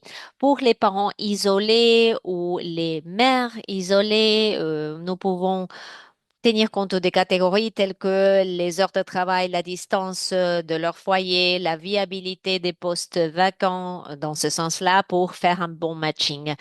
Alors, avec cette solution, nous pouvons personnaliser l'algorithme pour chaque groupe cible pour que chaque groupe retrouve les bons postes de travail. Nous soutenons les services d'emploi public avec d'autres politiques ALMP à travers la facilitation du reskilling et upskilling, l'amélioration ou la mise à jour des compétences. Notre solution facilite la formation en compétences, surtout pour à l'amélioration des compétences pour que les individus, les candidats puissent retrouver un meilleur job.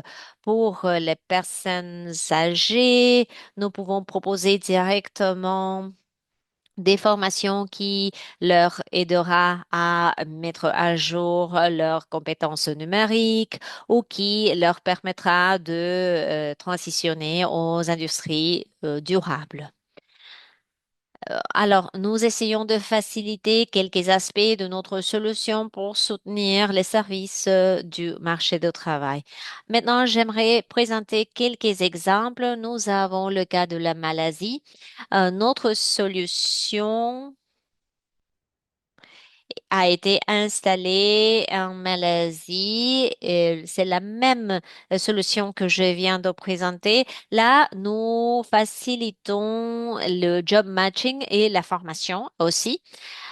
Et nous avons déjà parlé sur comment nous pouvons intégrer le registre d'utilisateurs à travers le registre, le bureau de l'état civil.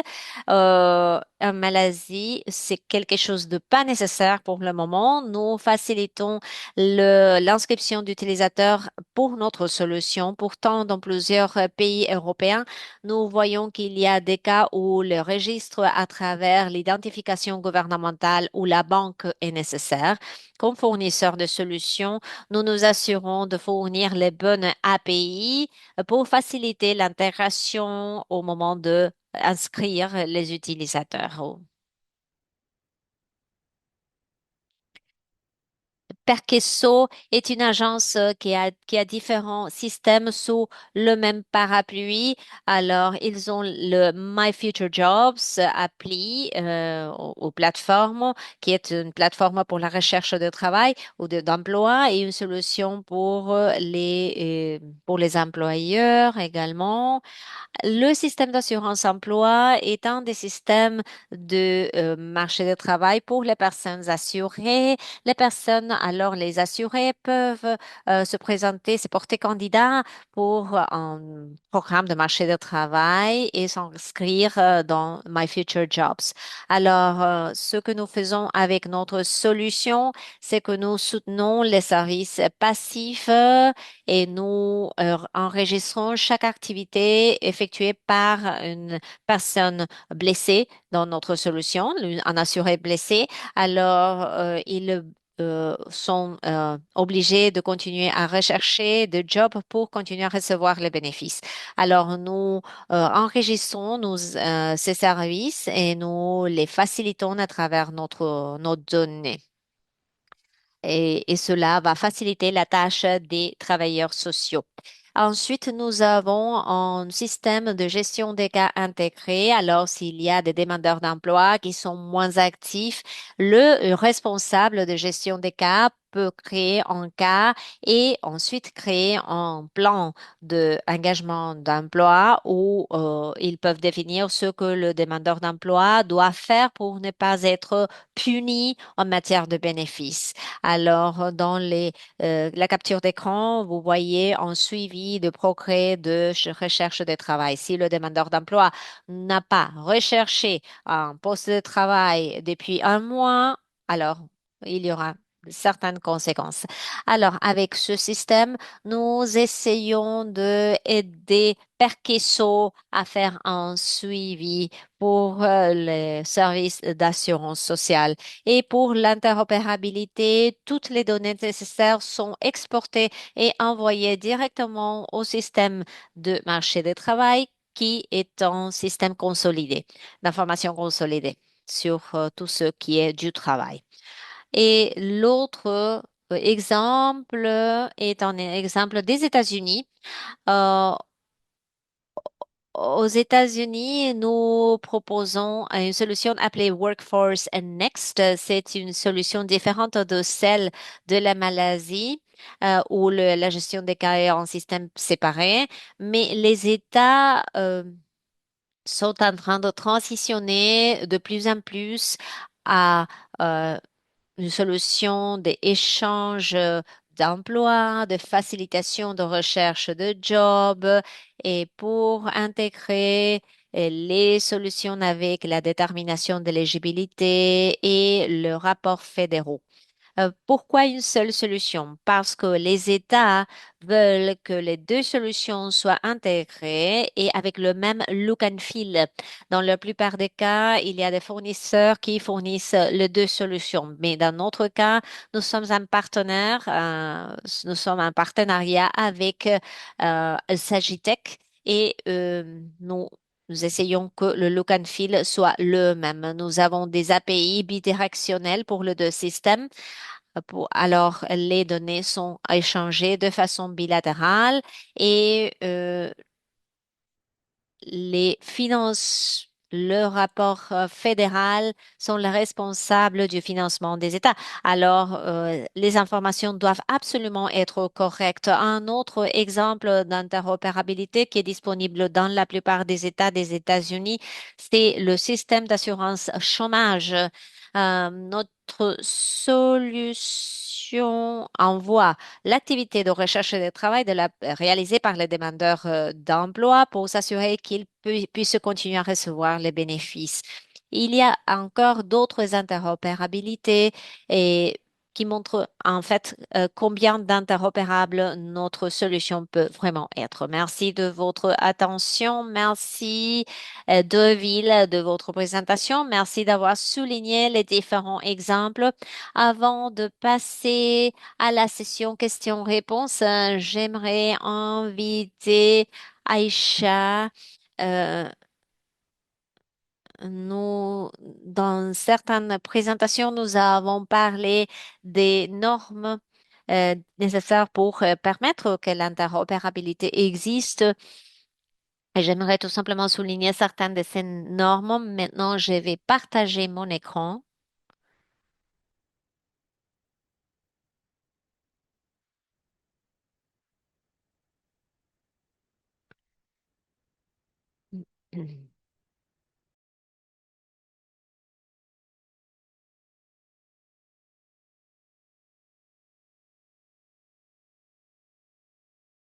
Aïcha, vous avez la parole.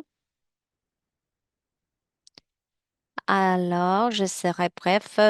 Sur cette diapo, voilà un exemple de définition de notre schéma des données autour de l'interopérabilité. Nous avons les données des membres, un objet des membres identificateurs, ce qui est partagé entre tous les systèmes et vice-versa. Nous avons l'identificateur unique. Nous avons l'information démographique qui contient les informations personnelles telles que nom, prénom, adresse, numéro de téléphone. Nous avons des aspects et qui peuvent être interprétés par code tels que la condition d'emploi et on peut utiliser les concepts basés sur les codes tels que l'état civil, le niveau éducatif, etc. pour faire une cartographie et pour que tout le monde puisse comprendre le sens de tout cela. Ici, nous avons des codes, des valeurs et lorsque les deux systèmes partagent un code, les deux systèmes vont comprendre la valeur de chaque code.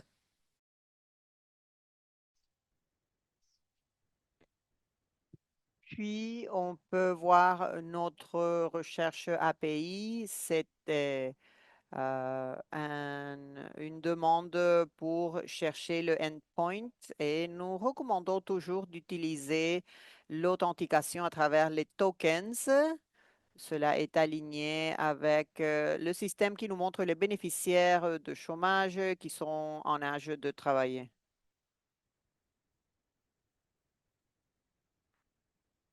Nous avons ici, dans le côté de la réponse, un objet, un message structuré qui inclut une vaste gamme des membres qui coïncident avec la recherche. Si vous cliquez ici, vous pouvez spécifier les attributs que vous voulez inclure. Et nous observons ici le style de la réponse qui est exactement en relation avec les données que nous avons définies auparavant.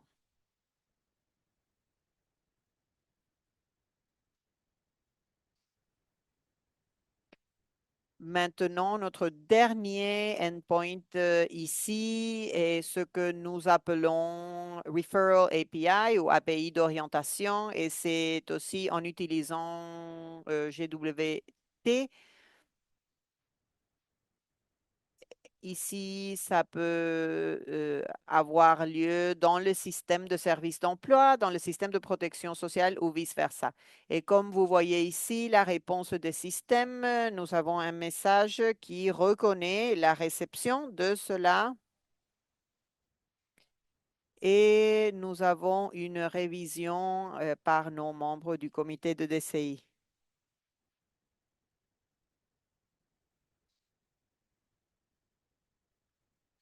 Merci. Nous pouvons observer la présentation principale pour continuer et tous les standards que nous avons développés qui sont disponibles sur Gitbook ou GitHub pour que tout le monde puisse y accéder et le passer en revue.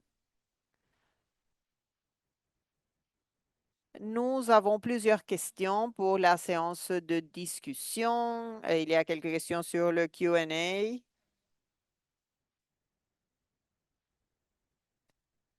Nous avons, par exemple, la première question sur les cas d'utilisation qui ont été présentés.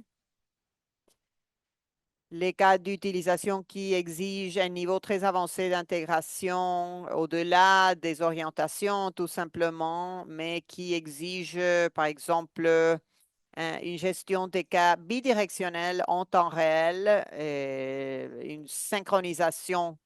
euh, et je crois que je vais lier cette question à une deuxième question qui décrit les cas d'utilisation plus simples pour la mise en place et qui ont une barrière limitée d'entrée. Je vais passer la parole à Anita pour qu'elle puisse réfléchir et partager des réflexions. Allez-y,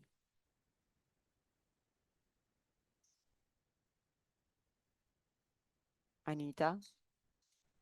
Donc, il y a deux questions sur les cas d'utilisation.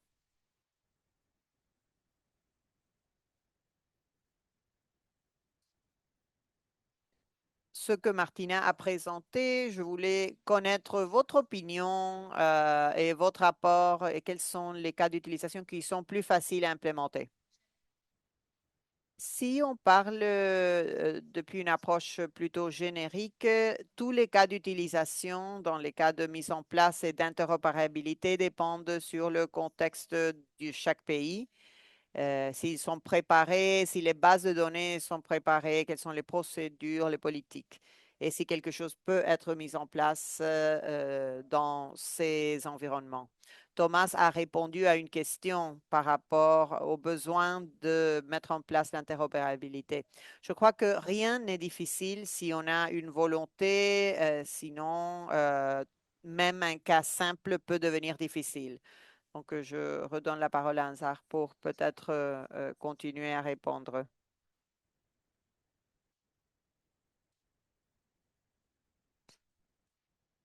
À Martina, je voulais demander quels sont les cas que vous avez trouvés faciles à mettre en place et quels exigent un haut niveau de coordination.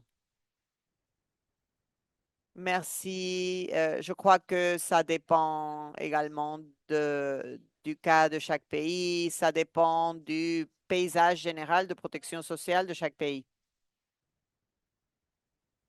Pour le premier cas, je voudrais faire une distinction entre assurance sociale et assistance sociale. Ce que nous avons vu pendant des décennies, c'est la gestion de la conformité, de la compliance. Cela a été fait lorsqu'il y a des systèmes d'assurance chômage pour garantir que les structures financières sont durables au fil du temps et pour motiver les bénéficiaires à revenir dans le marché du travail. Et par rapport à l'interopérabilité, ici, il y a une fonction de base du système qui est souvent intégrée dans la conception de ces structures. Avec l'assurance chômage, on peut voir différents systèmes d'interopérabilité. Ce n'est pas toujours temps réel, mais les transferts sont faits de manière régulière. Ici, vous observez également que la gestion de l'assurance chômage parfois est intégrée avec un système d'information d'emploi. C'est le cas de la Malaisie ou la Corée, la République de Corée, où on a présenté la plateforme d'emploi. En octobre, nous l'avons présentée. Dans le cas d'assistance sociale, je dirais que peut-être pas facile, mais ce que nous avons vu, c'est que c'est important de soutenir les bénéficiaires pour qu'ils puissent trouver l'emploi et vice-versa. Oui, avoir des personnes qui cherchent du travail et qui puissent accéder à la protection sociale ou bien aider aux bénéficiaires de la protection sociale à accéder au au service emploi. Il y a un intérêt croissant de la part des collaborateurs pour renforcer la collaboration. Il y a des bénéfices réciproques et cela pourrait être élargi pour couvrir des approches plus sophistiquées soutenues par l'interopérabilité numérique. Ça, c'est pour la première question. Pour la deuxième question,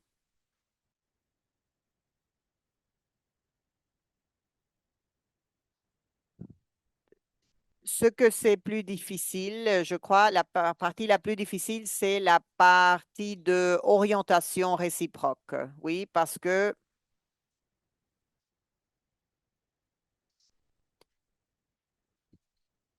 en général, il a un engagement budgétaire s'il y a vraiment un système mutuel entre la protection sociale et le système d'emploi.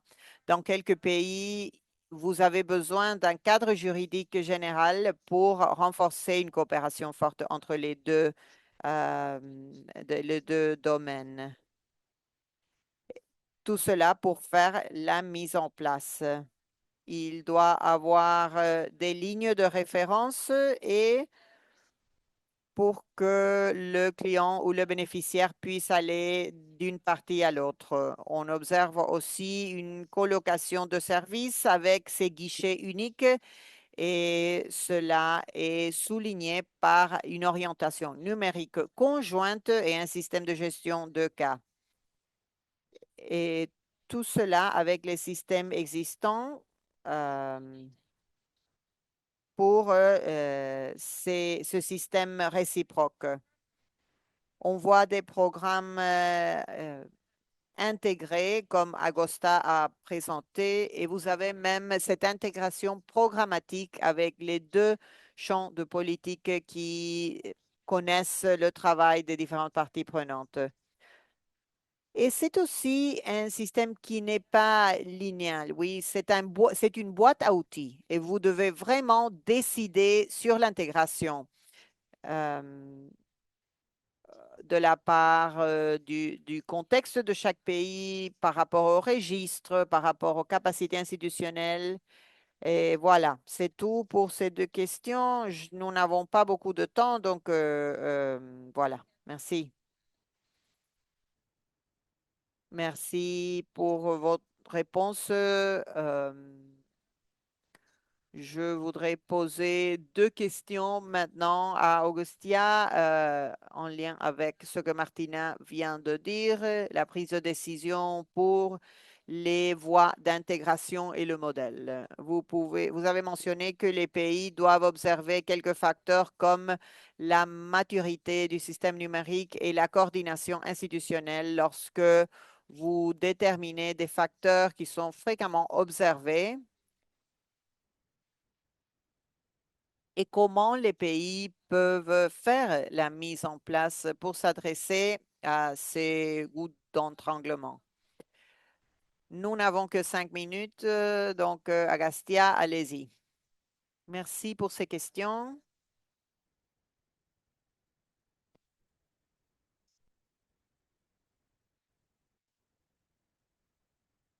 Je crois que le processus plus important et le défi le plus important pour l'intégration, c'est la coordination institutionnelle et les mécanismes, parce que vous avez besoin et vous devez comprendre qui est responsable de chaque aspect, comment on fera la collecte de données. L'exemple du registre social, vous savez, en lien avec les systèmes d'emploi que j'ai mentionné tout à l'heure, le registre social qui a un certain nombre d'informations des ménages. Ces informations sont pertinentes ou bien utiles pour les services d'emploi public pour prendre une décision, oui, pour prioriser qui ils doivent cibler et s'il y a des données supplémentaires qui sont nécessaires. Il y a beaucoup de choses à comprendre. Dans le Royaume-Uni, le Chili, la Corée, nous avons une bonne coordination institutionnelle et ils ont vraiment des modèles de guichet unique. En revanche, il y a des pays qui peut-être qui ont un système plus complexe, pas assez de coordination.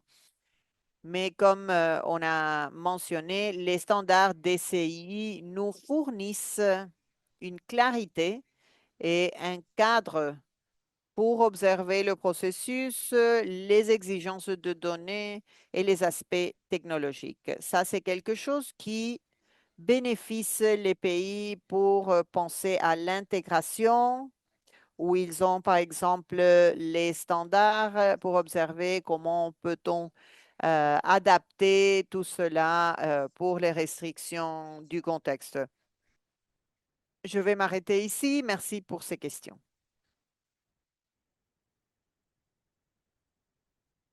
Nous n'avons que 2 minutes et je voudrais poser la question qui a été déjà répondue par Thomas. Je voudrais parler de la perspective culturelle. Vous n'avez qu'une minute. La question est mince. Quels sont les protocoles que les structures institutionnelles sont nécessaires pour maintenir l'interopérabilité? Il y a des différentes organisations et quelles sont les différentes solutions stratégiques? Salah, vous avez une minute pour répondre à ces questions. Et le même pour l'Azerbaïdjan et Eckhart pour que vous puissiez partager le problème de l'interopérabilité dans les différents contextes. Une minute chacun. Merci. Boussala, allez-y.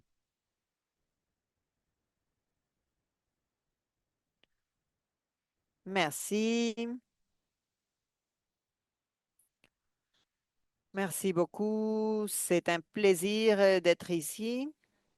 Pour répondre à votre question, je peux confirmer que l'interaction entre les institutions de l'État, le ministère de Développement numérique et le transfert des opérations publiques. Ça, ils sont responsables de garantir l'intégration et pour les systèmes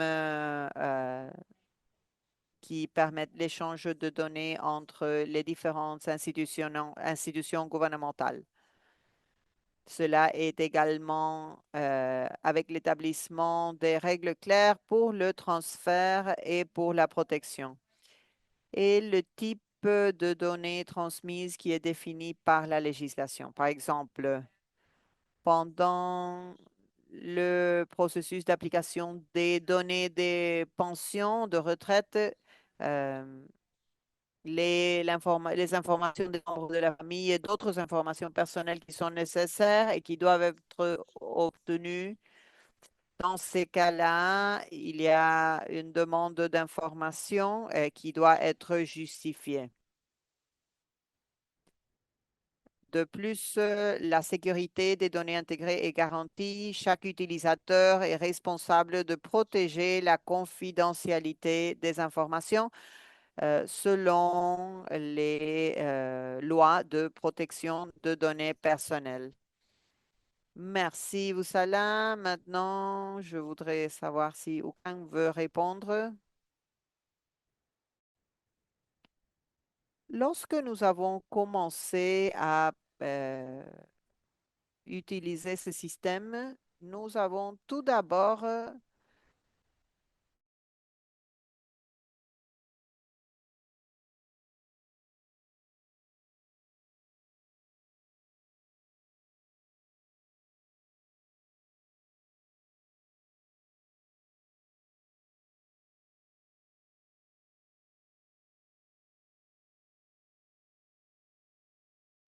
après avoir défini tous les indicateurs, nous avons conçu le protocole avec les institutions privées et avec les gouvernements.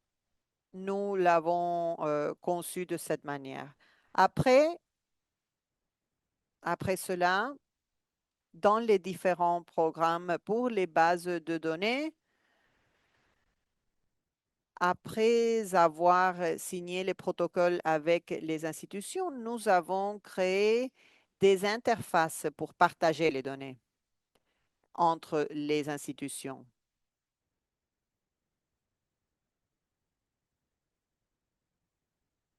Ensuite, nous avons une base de données avec 29 institutions et avec 120 bases de données dans notre système. Nous avons créé une très grande base de données intégrée et en utilisant ces bases de données, nous pouvons très facilement créer un registre social pour tous les bénéficiaires. Merci. Merci beaucoup, Erkan. Je crois que nous n'avons plus de temps, donc je vais très rapidement partager la présentation pour conclure. Quelques annonces. Prochaine diapo, s'il vous plaît. Prochaine. Bon, Anita a déjà mentionné que nous sommes en train de travailler pour les standards pour les deux systèmes, interopérabilité. Et la réunion de présentation sera le 20 novembre à cette heure-ci que vous voyez sur l'écran. Après cela, comme Anita a mentionné, nous allons fournir du soutien pour la mise en place, du soutien direct dans quelques pays.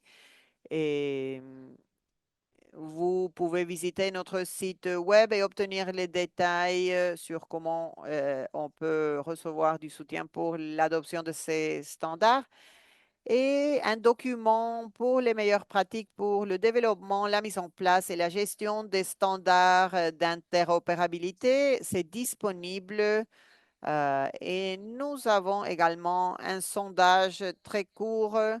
Et donc, après télécharger cela, vous pouvez utiliser le sondage pour nous donner du feedback, des commentaires. Et finalement, une annonce. Nous allons très bientôt euh, vous fournir un événement officiel de lancement le 2 décembre 2025. Et si vous voulez participer à cet événement, vous pouvez aussi obtenir des informations dans le AI Hub. Je vous remercie beaucoup pour cette présentation. Et si vous voulez visiter notre site web, vous pouvez nous envoyer un email ou bien consulter LinkedIn, Gitbook ou GitHub. Merci à tous. Au revoir. Et bon après-midi, bonjour, bonsoir pour tout le monde. Merci pour votre attention. Au revoir.